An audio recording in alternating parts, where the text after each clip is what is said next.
Hello wapendwa, karibuni kwenye channel yangu. Leo nataka niwaoneshe style ya nywele nilizokuwa nazo.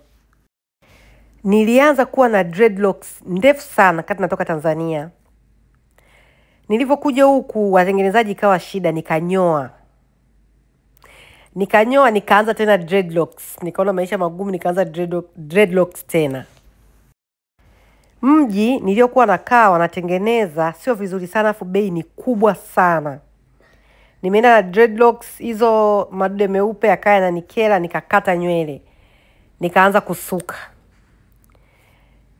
Kusuka huku ni gharama, lakini pia kama unajua kusuka uko vizuri sana. Nikafumua nywele zangu ndio hizo, nikaanza kuweka sister locks.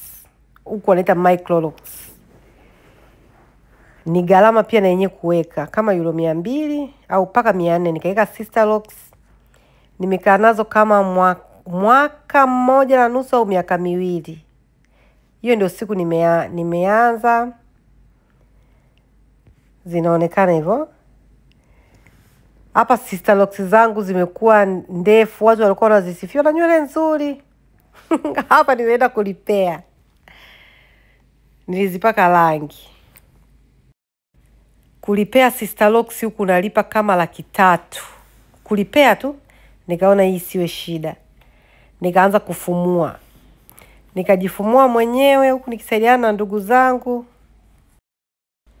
Namaanisha mtoto, ndugu ni mtoto kwa sababu mimi na mtoto wa miaka 12. Ananifumua.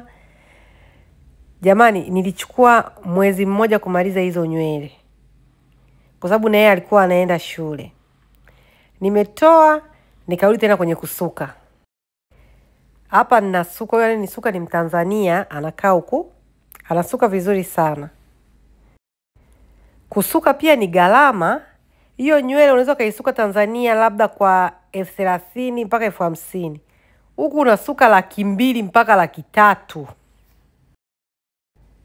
Kwa hiyo huku kama unajua kusuka na unasuka vizuri, mbona unapata hela sana tu.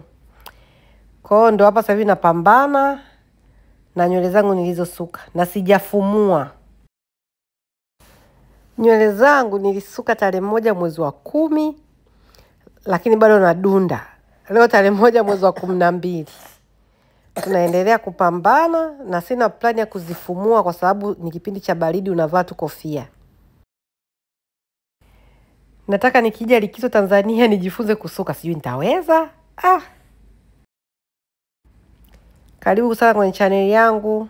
Naomba usubscribe, tujifunze vitu mbalimbali.